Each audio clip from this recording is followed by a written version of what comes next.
Manisha, welcome to The Long-Term Investor. Peter, it's an honor to be here.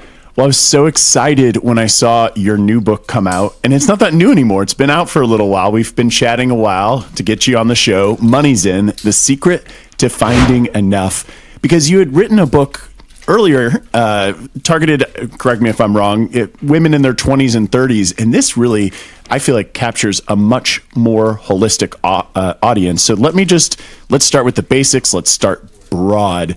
What is Money Zen? Money Zen is a phrase that I have been using for about 15 years now. And I define it as the state of mind where you have calm, confidence, and clarity around the role you want money to play in your life and your relationship with money. Which I think so much of what people listening to podcasts like this or these YouTube channels are looking for the nuts and bolts of, like, how to get from A to B in the technical sense with their retirement accounts, with their savings plan. But often I find, at least among my audience, I have a lot of people who are hustling, and this softer side, if you want to call it, sometimes gets left behind. You talk a little bit about the cult of never enough. Maybe you could explain, one, what that is, and two, how would you know if you happen to be trapped in this cult? Sure. So I define the cult of never enough as this pervasive feeling that may be subconscious, not always is it conscious, that no matter how much you earn or how much praise you receive or how many accomplishments you achieve, it's just never enough because you're not quite enough. Or if you flip it on its head, it's like you've bought into this society-wide mantra that the cure for anything that ails us is more, do more, be more, have more.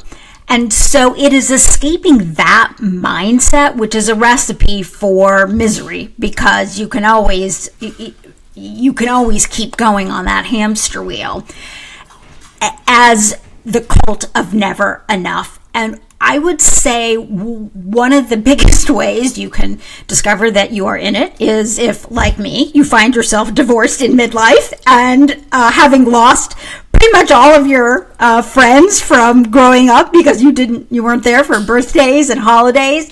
And I'm speaking somewhat facetiously as I say that, but what the biggest signal from it is that you feel like work is this pervasive cloud that you live in. And even though you started off because you loved your work, as so many of us type A driven folks do, it's gotten to a point where it has literally clouded out all other points of joy in your life, or it feels like it's about to, if it hasn't already. Well, I mean, finding enough is a challenge for people, even if they're not fully there. And the subtitle of the book, I mean, The Secret to Finding Enough, is quite intriguing. I mean, do you think you could share the secret here in a way where people can maybe apply it to their lives? I hope so. That's the primary reason why I wrote the book, was that I woke up as I was approaching my 50th birthday and realized that I'd spent my entire adult life as a human doing and not a human being. And that while I had achieved and exceeded all of my financial goals, I was emotionally bankrupt. And this goes back to something you said earlier about the nuts and bolts of personal finance. For the longest time, I believed that if I could, for myself and teach others, the nuts and bolts of personal finance, then they would hit Money Zen and have no issues. But what I found is that there is a sub-segment of us who are so driven, and without understanding why we are driven, we can inadvertently find ourselves on the dark side of that striving front. In other words, I'm not saying don't be ambitious. I'm saying understand why you're being ambitious and harness the healthy parts of that and stare down the ugly parts and exercise them from your psyche.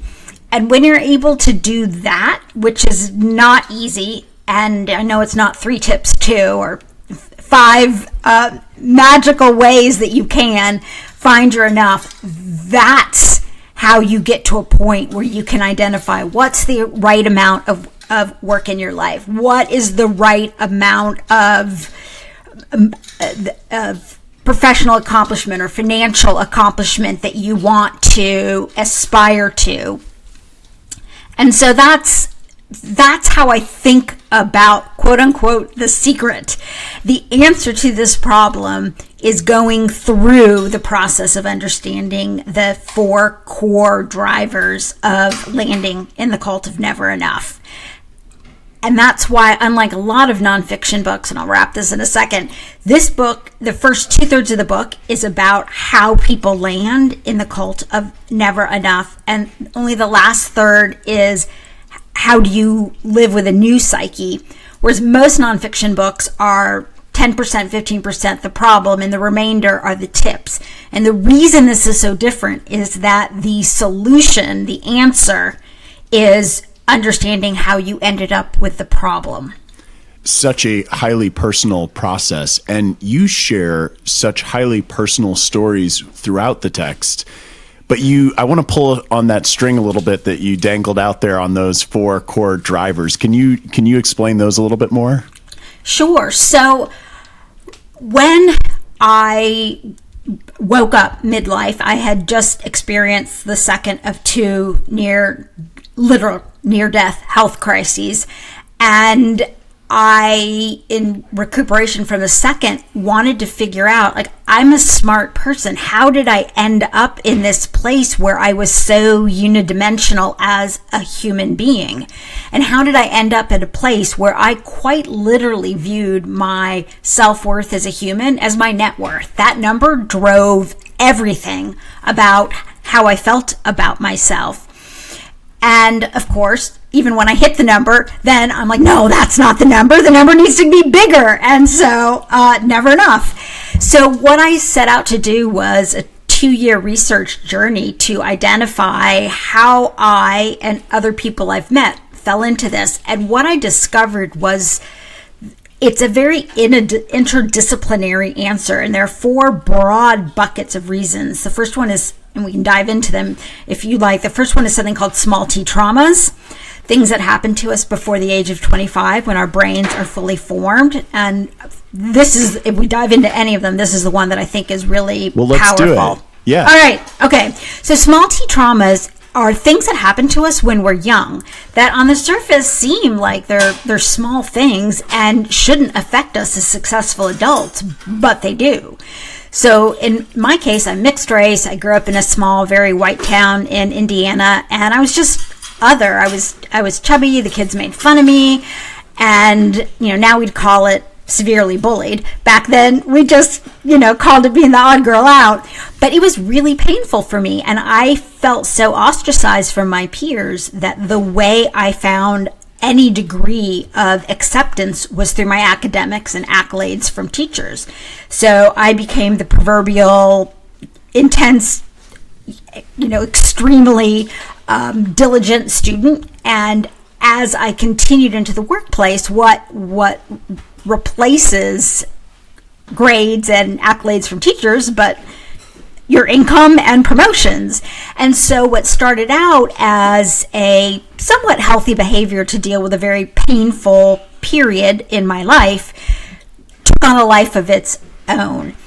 And, as an adult, it's not like I'm waking up every morning and thinking like, wow, remember when Jenny called me cowbutt? Or, Jeff said I had thunder thighs? Like, no, it's not that, but it's this self-perception that gets in your head.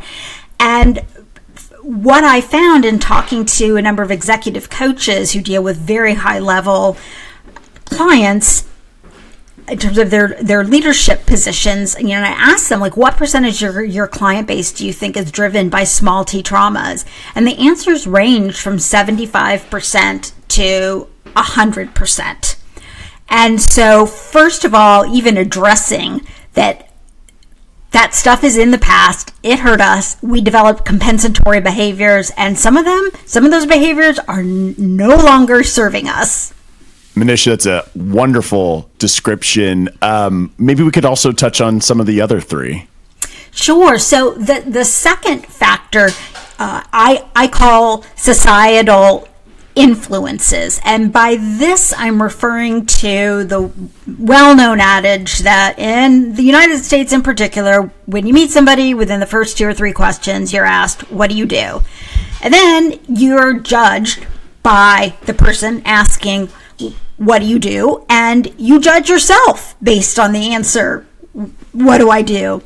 And it's to the point where there's one gentleman I came across who decided to do a series of qualitative experiments. He had dinner parties with groups of small people who didn't know each other. And for the first 90 minutes, the rule was you can't talk about what you do at all. And the guests uniformly struggled mightily to engage in 90 minutes of banter and conversation without talking about work. And so that tells you how ingrained it is in us. And it's because in this culture and increasingly around the globe, we've moved from having jobs to having careers to having callings. And so we end up in this relationship with work and identity that can become incredibly toxic if it gets to the point where that identity excludes vital other pieces in your life, like connection to other humans and other, a power higher than yourself if you're religious or spiritual, having fun, having creativity, being curious. All of these things can fall by the wayside when you over-identify, as society encourages us, with what you do. Well, that identity piece, I feel like I see all the time, particularly when people retire and they lose such this large piece of their identity. And I see it in the workaholics as well, including myself from time to time. I know that's been a bigger focus the past year or so for me, is diversifying those buckets a little. Do you mind touching on those other 2 drivers as well? Sure. But let me just say a quick word about the what to do in the transition. It's really true. I've had 2 personal experiences to kind of illustrate this point. When I was married, my ex-husband was 20 years older than me. And we at one point had a second home in a community in Santa Fe, New Mexico that was very upscale. And for many people, it was their 3rd or 4th home. And so it was a very accomplished crowd. And what I noticed as people retired was 60% of people retired successfully and 40% could not give up the identity of having been the CEO or the founder of this or that. And what I observed was that the people who had a healthy relationship with their work during those years of incredible success were the ones that were able to transition into retirement. And the ones who are suffering from at least one, if not all 4 of the issues that lead to the cult of never enough thinking, those were the folks that were really struggling. And then that struggle oftentimes moved into their marriage, which oftentimes then ended, and then intensified the struggle all the more. And then the second thing I'll just say about it is I'm now 53, almost 54, and I'm sliding into retirement. And when people ask me what I do, even having written this book, I'm still struggling. Like, I feel the need to tell people, I went to Harvard Business School. Like, I actually, I have this need to put up some peacock feathers. I can't just say, yeah, I'm on Duolingo a lot trying to pick up from 11th grade Spanish so I can go to Barcelona and order churros and chocolate with the right accent, That sounds delightful, by the way. I appreciate kind of digging into those 2. What else round out those drivers that kind of separate the money problems from the money worries? So money problems, and let me just clarify that because that's a really important delineation. Money problems are things that we can solve with factual pieces of advice. For instance, my credit score is in the crapper. What do? I am dealing with elder care and trying to save for retirement and putting my kids through college. How do I prioritize cash flow and savings in this juncture of my life? Money worries are things that are very guttural, and no matter how much practical financial advice is given to you, it does not eliminate the visceral, negative fear, anger, sadness that comes up from that. And I know that sounds really woo-woo, but it's what I've noticed is I meet people who sell a business and, they net $50 million and they're still worried about being poor and running out of money because there's something in their history that's driving that. So money worries is the qualitative piece, and it is highly influenced not only by your personal money history, but by societal influences. And that's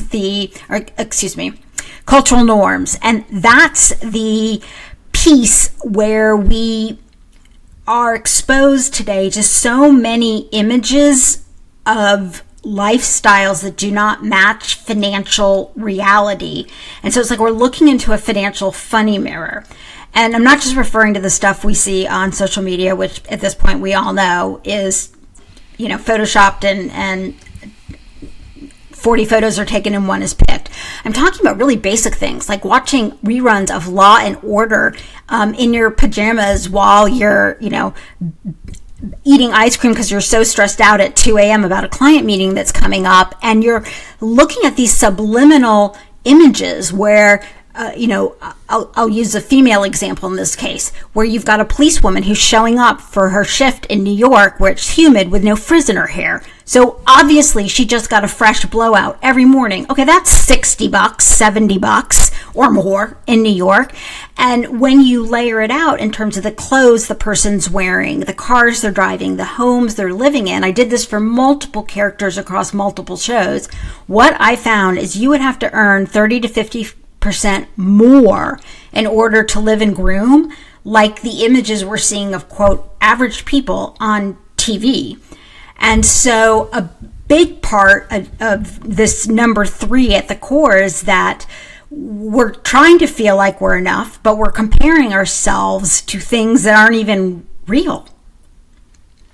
Yeah, TV, I can think back to shows that I used to watch all the time and how outlandish the assumed financial situation would have had to be given some of the occupations of main characters. But social media has certainly put that on steroids, that entire trend. And as you sort of mentioned, it's basically a highlight reel that may not even be a highlight reel of the actual game, just kind of as of a school play, so to speak, not always 100% reality. I appreciate all these examples. Let's hit that fourth driver. Yeah, the fourth driver is the one that was the most unexpected to me, which was behavioral science and factors that come from that. And probably the most stark example I can give you from this speaks to Maslow's hierarchy of the needs. So we know at the bottom of Maslow's hierarchy of the needs that we have base needs that have to be met: food, transportation, shelter. And until we meet those, we're not able to move up the pyramid into self-actualization, which some might just call contentment with oneself and one's life. And Peter, if you and I got thrown into the woods together 300 years ago, we would not have trouble figuring out how to find food and shelter and take care of ourselves.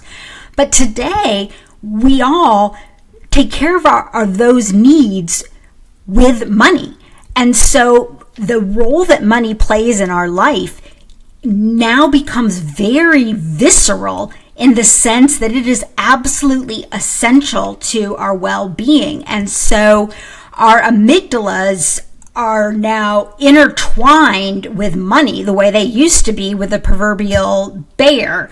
And the set of actions that feeling biologically can cause you to take frequently is to feel like you don't have enough. You need to grab more and more to prepare for the upcoming seasons, which with nature, you have seasons of growth and seasons of rejuvenation and rest. And so we're not like a bear that needs to fill up to survive winter, but our brains don't know that anymore. And so we're constantly filling up, and whether it's shopping online or striving for that next promotion and the next raise. And that's just one example of how our human biology has not kept up with capitalism. Well, maybe a nice transition point. I really enjoyed the chapter that dove into some of the science of why we are hardwired to hustle. Do you mind sharing some of the insights from that part of the book? Yeah. So this, what is it that triggers us? It's neuropathway.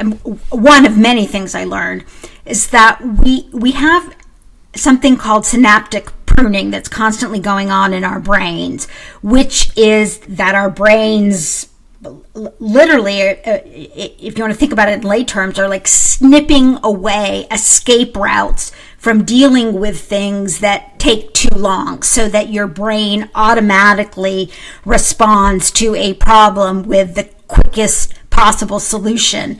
The classic example is you put your hand near a flame, you don't even have to think about it, your hand jerks back away. What's happened in modern society, and particularly in those of us who struggle with never enough, is that our brains have often synaptically pruned away healthier ways to deal with feeling a lack of self-confidence or lack of self-esteem, or feeling shame or feeling embarrassment or feeling less than. So in a case like me, whenever I'd feel any of those emotions, well, what I'd immediately do is open my laptop and start working more to prove I was a badass in the business world. And that was my one neuropathway that was so deeply carved. I had no other mechanisms to deal with those other emotions. I don't regret working hard, and I certainly don't encourage people to not work hard. What I encourage people to do is what the scientists call strive for healthy work engagement, which means when you're focused on work, you're focused on work, and when you're not at work, you are able to completely set it aside. And so sometimes people with healthy work engagement work extremely long hours, but they don't feel that because they are disconnected when they're away from it. As opposed to me, I felt like I was living with work 24/7, 365. But of course I wasn't working 24/7, 365, but it felt like it because that's what my head was processing, because the synaptic pruning in my brain had become such a deep crevice. Well, Manisha, for years you've been helping people squeeze the maximum amount of happiness from their money using a toolkit that you call joy-based spending. How does this work? So there are 3 steps, and it was born out of the realization that anytime I told or started to talk to an individual about the B word, budgeting, I could immediately see the physical response in their body. Only 2 out of 100 people were excited about budgeting. I happen to be one of those 2. I love it, but other people don't. And when I tried to figure out why, I realized it's because people felt you were draining joy from their life by asking them to keep track of their money. So I came up with 3 tools. The first is what I call a joy audit. And I ask people to write down, for as long as they possibly can, a month truly is ideal, but if you can just do a week, fine. Write down everything you spend money on, but at the end of the time period, you don't have to add anything up or judge yourself. You just pull out a yellow highlighter and you highlight anything you spent money on that did not bring you joy. Now, of course, there's going to be some of the usual stuff like utilities and, cable, blah, blah, blah. And yes, it's good to see if you can negotiate them down. But what I'm talking about are things like soccer lessons where your kids hate the coach and you hate driving them there. Wham!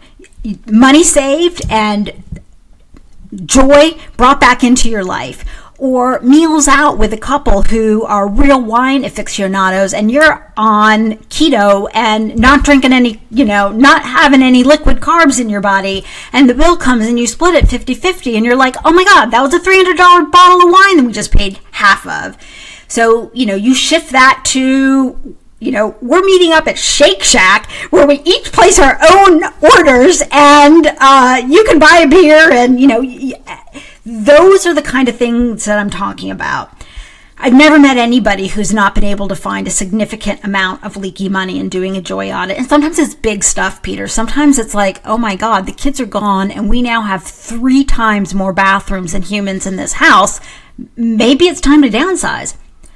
Step 2 is something that is inspired by Vicki Robbins' iconic book, Your Money or Your Life.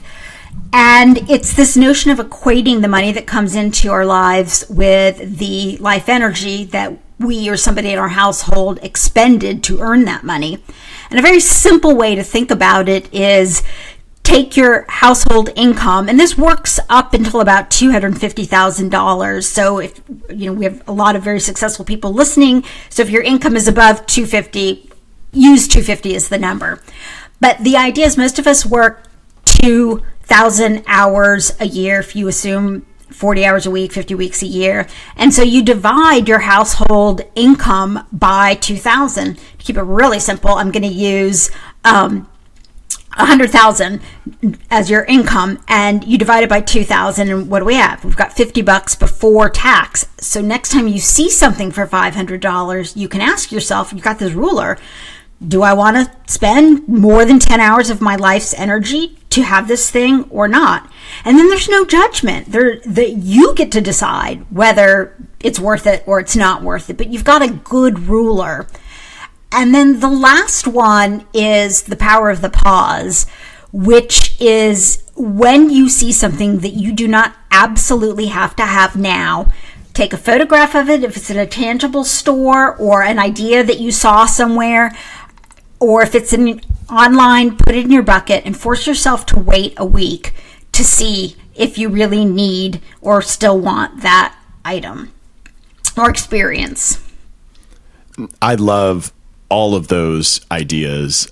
It seems like some of the examples you were just staring right into my soul, Manisha, but we'll save that for another time. We're covering, I think, that's a little bit more of the hard side of money mixed with the soft. We covered a lot of the soft, but if we were to look at today's conversation or even the book as a whole, and are there any steps, or is there one step that you feel like people can take today to implement your advice? Yes. My last name is Thakor, and my mom says it should be talk more because that's what I always do. I can never answer a question succinctly. So I'm actually going to give you 2 takeaways. The first one is something that I have asked thousands of people to do over the years, literally. And it's to say, what would happen if you woke up one morning and somebody said, well, here you go, Peter, here's $50 million after tax. And guess what? You're going to die in exactly 5 years. Ask yourself, what would I stop and what would I start doing in my life? And inevitably, people have these big categories. I'd stop working. I'd stop worrying. I'd start volunteering. I'd start spending more time with family. But I encourage people to really drill down and identify, okay, what steps would I have to take in order to make those things happen? And how can I start to put those into practice in my life now? And then the second one comes from a woman that I interviewed for the book who'd spent a long time working at the University of Colorado Hypertension Center. And she ultimately concluded that very healthy people that got over their hypertension subconsciously live their life according to this mantra of connection creates balance. So that the next time you personally feel discombobulated, ask yourself, to whom or what do I need to connect in order to move incrementally closer to feeling contentment? And, for some of us who are very finance oriented, it might be pulling up our budget and looking at it over again and seeing if there's something that's throwing us off. At other times, it's giving yourself permission to be curious and go pick up a history book or a biography or something totally out of your work sphere and connect with learning the way we used to when things seemed so fresh and new back in college or grad school. And so those are two things that I think people can do to start stretching their minds if they, like me, had synaptic pruning that basically led them to think the answer to any emotion they didn't want to deal with was just to work harder and earn more money. I love that perspective, Manisha. Thank you so much for sharing. And before we sign off, obviously, if you are watching or listening to us, you'll be able to find what I'm about to ask in the show notes at thelongterminvestor.com. But if people don't make it there, Manisha, where can they find you? I like to keep my life simple. There's one question I can answer succinctly: MoneyZen.com. Perfect. Well, again, check out MoneyZen.com. Check out the book. If you're enjoying our conversation, leave us a comment, leave us a review. That helps other people find this wonderful information. Manisha, thank you again for joining me today. Oh, Peter, it's wonderful to have had this chat with you.